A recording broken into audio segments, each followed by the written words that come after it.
ये प्रॉब्लम है जिसकी वजह से आपका काम नहीं चल रहा, ये प्रॉब्लम है जिसकी वजह से आपका काम नहीं चल रहा, और वो हेल्प करने के लिए आपके पास आ रहा है। टेक्निकली देखने की जगह इमोशनली आप देखते हैं।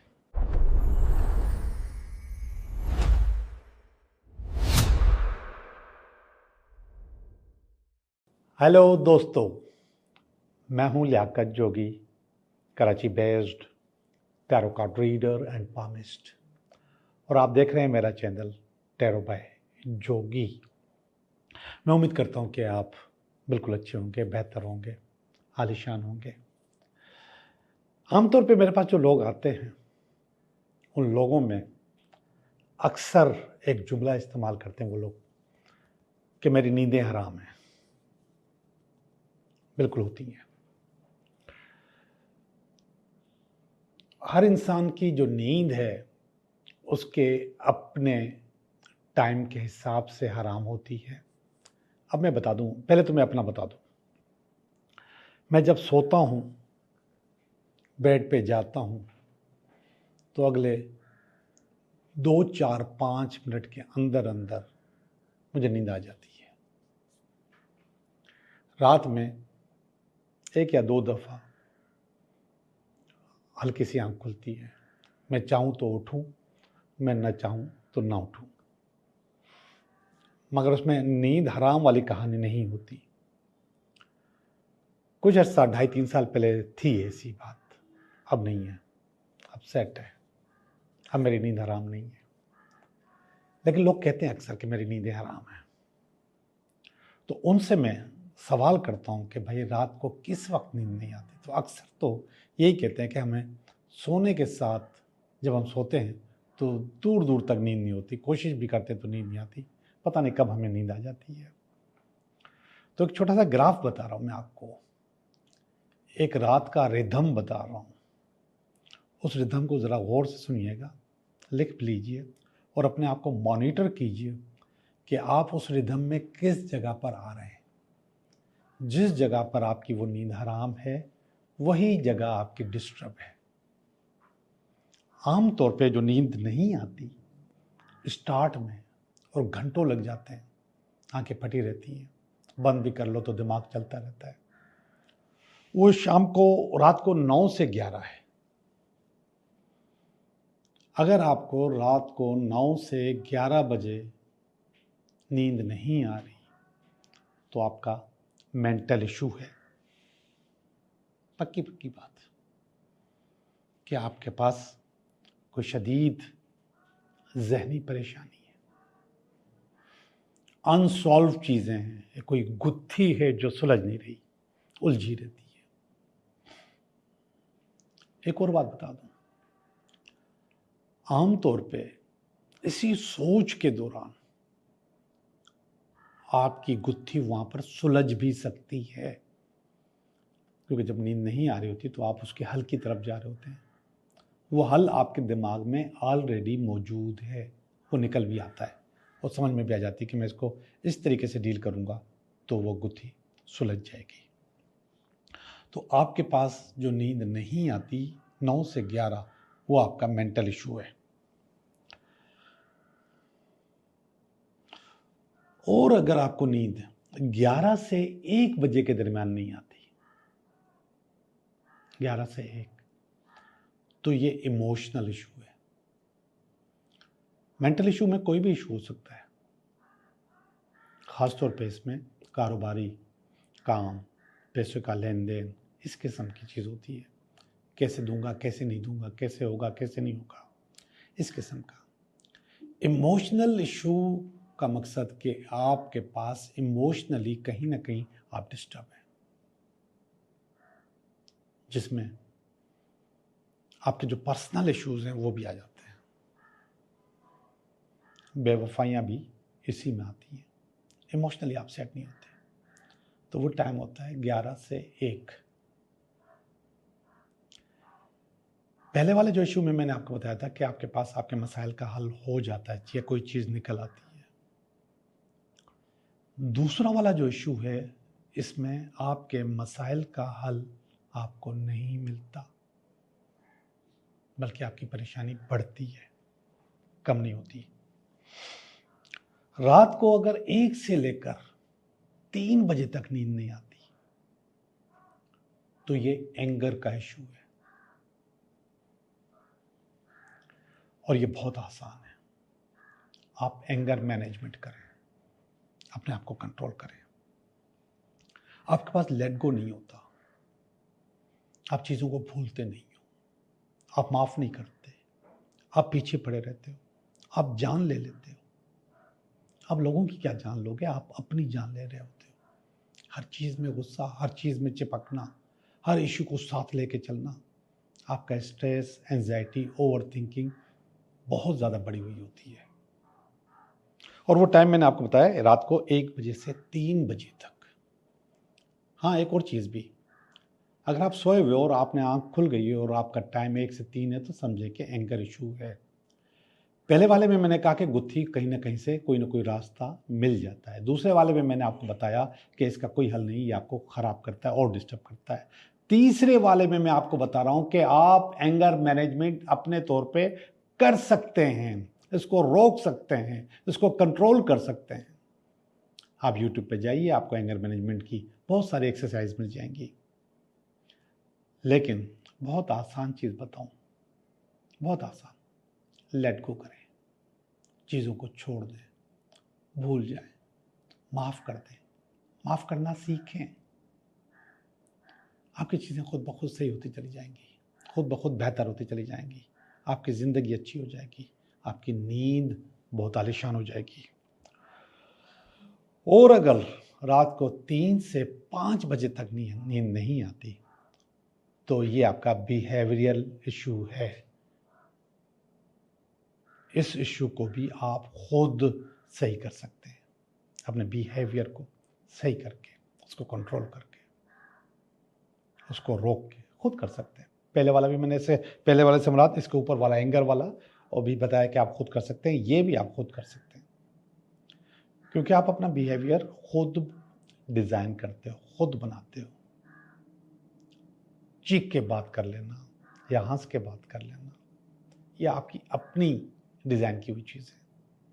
अब उसके ऊपर अगर आप हर आदमी से, हर चीज बंदे से हर वक्त लड़ते रहोगे, अपने मुलाजमीन के साथ भी, अपने पार्टनर्स के साथ भी, अपने बच्चों के साथ भी, अपनी मोहब्बत और प्यार के साथ भी, तो ये आपका बिहेवियर है जिसको आप खुद ही कंट्रोल कर सकते हो, जिसको बेहतर कर सकते हो। और अगर 5 बजे से 7 बजे तक सुबह को नींद नहीं आती तो ये साइकोलॉजिकल इशू है। ये ऊपर वाले इश्यूज की तरह इसको भी आप खुद भी ट्रीट कर सकते हो। और अगर ट्रीट नहीं करोगे खुद तो आपको किसी और से ट्रीट करवाना पड़ेगा, आपको साइकोलॉजिस्ट को दिखाना पड़ेगा। लेकिन ये सारे के सारे काम आप खुद कर सकते हो। आज की दुनिया में कोई भी चीज़ नामुमकिन नहीं है। सिर्फ एक बटन दबाओ और अपनी यूनिवर्सिटी में चले जाओ यूट्यूब की, और वहाँ से जो दिल चाहे निकालो और उस पर काम करो। सिर्फ वीडियो नहीं देखनी, उस पर काम करो। आपके ये सारे इश्यूज सही हो सकते हैं, सारे इश्यूज बेहतर हो सकते हैं, सारी चीज़ें अच्छी हो सकती हैं। जब मैं ये बातें कर रहा हूँ तो कुछ लोग मुझे सुन रहे हैं और मुस्कुरा रहे हैं और कह रहे हैं हमें तो सारी रात नींद नहीं आती। जी जनाब, आपके पास ये सारे इश्यूज हैं। कितने? 1 2 3 4 5, ये पांचों इश्यूज आपके पास मौजूद हैं अगर आपको सारी रात नींद नहीं आती। और एक और चीज, हम रात को सोते वक्त मोबाइल देखते हैं। रात को जब आंख खुलती है तो फिर भी मोबाइल देखते हैं। अगर हम उसको मज़े कोई वीडियोस या कोई कहानी या कोई चैटिंग नहीं भी देखते तो कम से कम टाइम देख लेते हैं। ऐसे ही है बहुत। और मोबाइल की जो लाइट है, ब्लू लाइट, वो आपको सोने नहीं देगी, आपकी नींद खराब करेगी। इसलिए सोने से 1 घंटा पहले मोबाइल देख लें और उसके बाद या तो उसको ऑफ कर दें, साइलेंट कर दें, और अपने पास अपने कमरे में छोटा वॉल क्लॉक वॉल क्लॉक नहीं, सॉरी, टेबल क्लॉक, छोटा। ये भी मैं बता दूं, बेडरूम में वॉल क्लॉक, दीवार पे लगा हुआ वॉल क्लॉक आपको नहीं सोने देता। आपके लिविंग रूम में जो अगर वॉल क्लॉक लगा हुआ है तो वो बेहतरीन है। कमरे के अंदर आपके पास टेबल क्लॉक होना चाहिए, छोटा, जो आपको सोने भी देगा ना। और रात को अगर आप उठ के अपना टाइम भी देखना चाहें तो मोबाइल नहीं उठाएंगे आप, उसी में देख लेंगे। अलार्म क्लॉक वगैरह भी उसमें आप सेट कर सकते हैं। जो वॉल क्लॉक है आपका बेडरूम में छोटा होना चाहिए। बेडरूम में टीवी नहीं होनी चाहिए, कंप्यूटर नहीं होना चाहिए। अल्ट्रा वायलेट रेज आपको सोने नहीं देती। कंप्यूटर में, टीवी में और मोबाइल में ये होती हैं। मगर कुछ लोगों की मजबूरी है कि वो इनके बगैर रह नहीं सकते, काम कर रहे होते हैं। बहुत सारे लोग आजकल काम कर रहे होते हैं। तो अल्ट्रा वायलेट रेजेस को कम करने के लिए आपको अपने कमरे में सॉल्ट लैंप जलाना चाहिए। हिमालयन सॉल्ट लैंप आराम से मिल जाते हैं। वो सॉल्ट लैंप लें और उसको ऑन रखें। वो आपको नाइट लैंप की तरह भी काम करेगा। अच्छा, उसके नाइट लैंप भी आ रहे हैं कि आप स्विच में लगा लें। छोटा सा सॉल्ट लैंप होता है, बड़े वाले भी आते हैं। तो वो नाइट लैंप के तौर पे आपका काम करता है और आपकी अल्ट्रा वायलेट रेजेस जो आपको डिस्टर्ब करती हैं आपके दिमाग को, उनको भी किल करता है, उनको भी ख़त्म करता है और आपको नींद की तरफ लेकर आता है। ये दूसरी भी और नेगेटिविटीज़ भी कम करता है। आपके कमरे में अगर हशरात हैं, जरासीम में कोई चीज़ है ये वो, तो उससे भी उसको क्लीन करता है। हल्की सी, बहुत रिदमिक, बहुत ही सॉफ्ट सी गर्मी भी कमरे में पैदा करता है। मामूली सी, मतलब ऐसी नहीं कि गर्मी लगे, नो, मामूली सी, हल्की सी वो भी पैदा करता है और वो अच्छी होती है आपके जिस्म के लिए, आपको गर्म रखने के लिए। मैं उम्मीद करता हूँ कि आपको मेरी बातें अच्छी लगी होंगी, पसंद आई होंगी और उस पर आप अमल करेंगे और आप खुद समझ जाएंगे कि आपको अगर आज नींद नहीं आ रही, उसका टाइम क्या है और उसकी वजह क्या है, और फिर उस वजह पे आप काम करेंगे। अभी हम काम करते हैं, आपकी रीडिंग देखें कि यह हफ्ता आपके लिए कैसा गुजरेगा। हेलो एरीज, कैसे हो आप? मैं उम्मीद करता हूं कि आप बिल्कुल अच्छे होंगे और हम भी बिल्कुल अच्छे हैं और हम कर रहे हैं आपकी रीडिंग कि यह हफ्ता आपके लिए कैसा रहेगा। तो ये है इस हफ्ते का कार्ड। ये इस हफ्ते का कार्ड हमने निकाल लिया और ये इस हफ्ते में अगर कोई रुकावट हुई तो वो भी हमने निकाल लिया। ये इन दोनों की बेस है, ये इनका पास्ट है, ये इनका प्रेजेंट है, ये इनका फ्यूचर है और ये फीलिंग्स है मेरे भाई। ये आपकी अपनी फीलिंग है, ये आपकी फैमिली की फीलिंग है और ये है आपकी उम्मीदें। कभी कभी ये फियर बन जाती हैं, फिलहाल आज उम्मीद है। और ये अल्टीमेट वीकेंड। एक दो जगह गड़बड़ नज़र आ रही है, लेकिन ओवरऑल एरीज सारे कार्ड्स अच्छे हैं, सब चीज़ें बेहतर हैं। और वो बेहतर कैसे हैं मैं आपको बताता हूँ। सबसे पहले तो मैं इस हफ्ते का कार्ड, इस हफ्ते का जो कार्ड है वो है night of pentacle. Night of pentacle असल में एक ऐसा सरदार होता है, एक ऐसा लीडर होता है जो कि पैसे का लीडर होता है। वो जा रहा है काम पे और जब वो काम पे जाता है तो ज़ाहिर बात है तैयार होके जाता है। यहाँ पर एक बंदा घोड़े पे बैठा हुआ है और तैयार है, लेकिन घोड़ा चल नहीं रहा। ऐसी मिसालें भी आपको बहुत सारी मिल जाएंगी कि लोग कोई कारोबार शुरू करते हैं और बड़ी मोहब्बत से, इश्क से अपनी प्रोडक्ट को डिज़ाइन करते हैं, अपनी दुकान को सजाते हैं, बोर्ड लगाते हैं, दूसरी चीज़ें करते हैं, हर तैयारी करते हैं, काम नहीं चलता। तो ये घोड़ा नहीं चल रहा। काम न चलने की बहुत सारी वजूहत होती हैं, बहुत सारी वजूहत होती हैं। अब कल मैंने एक रीडिंग की है, उस रीडिंग में वो साहब कह रहे कि भाई वजह ही नहीं है कि मेरा काम नहीं चले। उनका स्टोर जो है अमेरिका में, यूएसए में, वो कोई वजह ही नहीं है कि हमारा काम न चले, लेकिन काम नहीं चल रहा। एक स्टोर चल रहा है, एक स्टोर बिल्कुल नहीं चल रहा, और जो स्टोर नहीं चल रहा उस समझ में नहीं आ रही बात कि क्यों नहीं चल रहा। वहाँ पे उस चीज़ की ज़रूरत भी है, उसको चलना भी चाहिए, लेकिन वो चल नहीं रहा। तो बहुत सारी रीडिंग्स मैंने की, आखिर में रीडिंग ये भी आई कि इस स्टोर को बंद कर दो। फिर जहन में ख्याल आया कि यार इसकी रेमेडी कोई तो होगी। अब कराची में होता या कहीं होता तो मैं जाके देख लेता, उसकी रेमेडीज तलाश कर लेता, लेकिन चूंकि मैं कराची में नहीं था और वो अमेरिका में था तो वो मैं देख नहीं सकता। तो मैं पहले ये वाला कार्ड निकाल देखूंगा, पढ़ता हूँ, फिर इसके बाद इस किस्से को स्टार्ट करता हूँ। इसमें ये रुकावट है मलका, ये काम क्यों नहीं चल रहा, इसमें रुकावट है मलका, क्वीन ऑफ वॉन्ड्स, और क्वीन ऑफ वॉन्ड्स के आगे एक शेर बैठा हुआ है। ये प्रॉब्लम है जिसकी वजह से आपका काम नहीं चल रहा, ये प्रॉब्लम है जिसकी वजह से आपका काम नहीं चल रहा। पहले आप इस काम को, इसको ओवरकम करें, इस प्रॉब्लम को खत्म करें। अब ये बात मैंने उनसे भी कह दी और यही वाला कार्ड आ गया, तभी मुझे ये किस्सा याद आ गया, कल की बात है यही। मैंने कहा यार वहां पे प्रॉब्लम है एक, अब मुझे कैसे पता चले क्या प्रॉब्लम है स्टोर में, स्टोर मेरे सामने नहीं है। तो उस आदमी की ड्राइंग अच्छी थी, उसने कहा मैं आपको स्टोर बना के दिखाता हूँ अपना। उसने मुझे उस स्टोर की ऐसे आउटलाइन बना के दिखाई, और उसने मतलब उसका जाहिर बात है जहन भी अच्छा था, उसने बताया ये ईस्ट है, वेस्ट है, नॉर्थ है, सारी मुझे साइड्स बताई और उससे ड्राइंग बना के दिखाई। प्रॉब्लम मुझे फौरन नज़र आ गई। उस प्रॉब्लम का नाम, ऐसे टेक्निकली बता रहा हूँ, वैसे बताने की ज़रूरत नहीं है, आपको समझ में नहीं आएगी। उसका नाम है पॉइजन एरो। मैंने वो पॉइजन एरो देख लिया, जहाँ पर भी पॉइजन एरो होता है वो काम नहीं चलता, मैं आपको बता रहा हूँ, शॉप या दुकान में।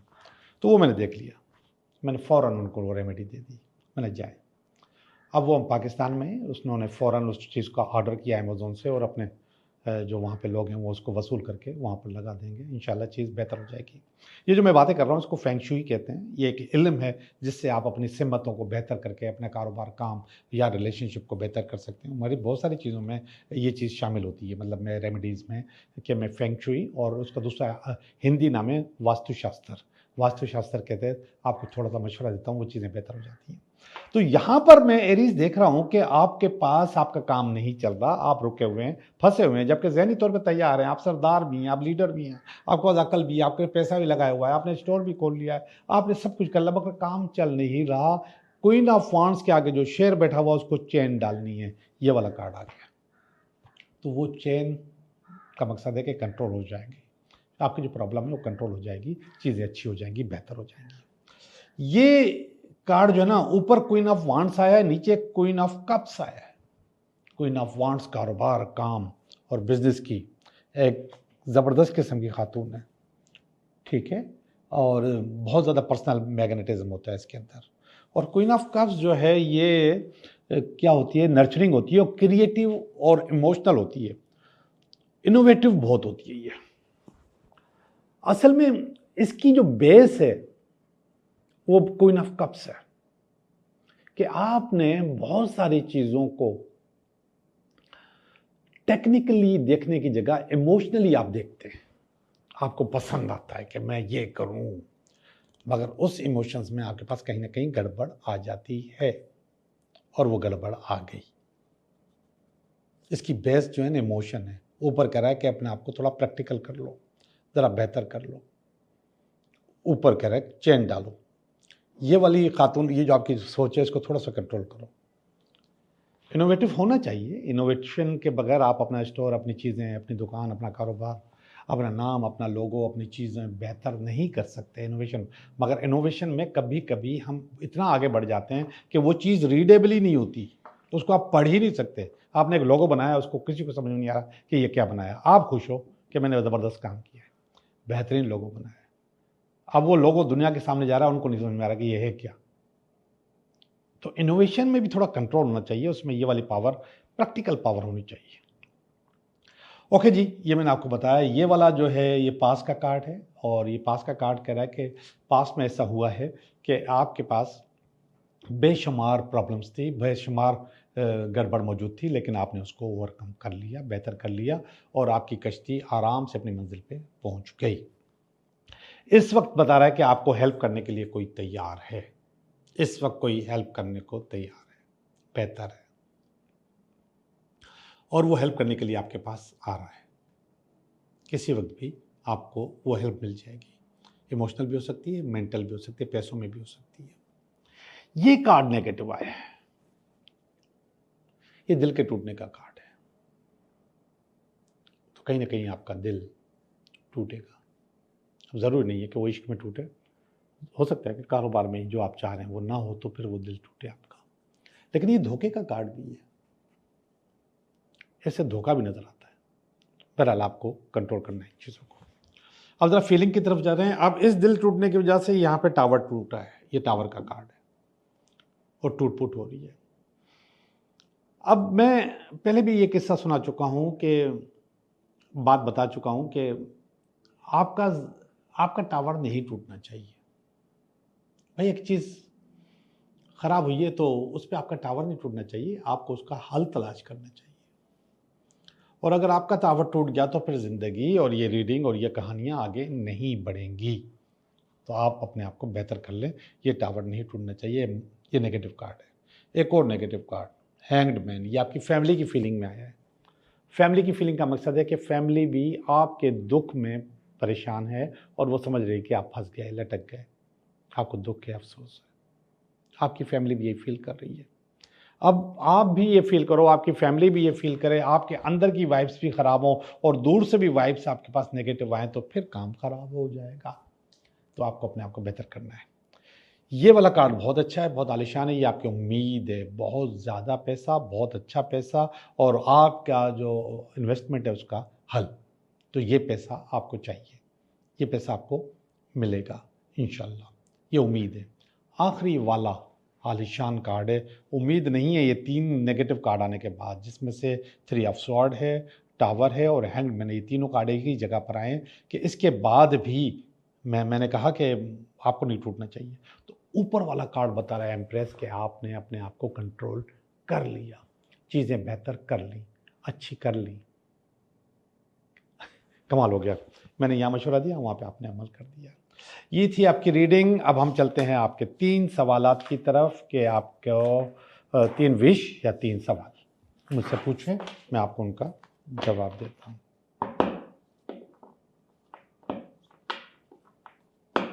ओके, सवाल नंबर 1, सवाल नंबर 2 और ये सवाल नंबर 3। ओके, सवाल नंबर 1 क्या कह रहा है? सवाल नंबर 1 कह रहा है कि मेरे भाई, वही पहला वाला कार्ड आ गया, नाइट ऑफ पेंटिकल के। अच्छा, ये जो पॉजिटिव कार्ड है, ये कह रहा है कि काम हो जाएगा इंशाल्लाह, थोड़ा सा इंतज़ार कीजिएगा, चीज़ें अच्छी हो जाएंगी। सवाल नंबर 2 कह रहा है यस, आपका काम हो जाएगा, और ये उम्मीद वाला कार्ड है जो यहाँ पर आया था, और वो कह रहा है कि आपकी चीज़ें बेहतर हो जाएंगी, अच्छी हो जाएंगी और अच्छा खासा पैसा आपके पास आ जाएगा। सवाल नंबर 3 कह रहा है कि किसी की हेल्प चाहिए तो वो हेल्प भी आपके पास इंशाल्लाह अल्लाह के हुक्म से आ जाएगी। आप लोगों का बहुत बहुत शुक्रिया।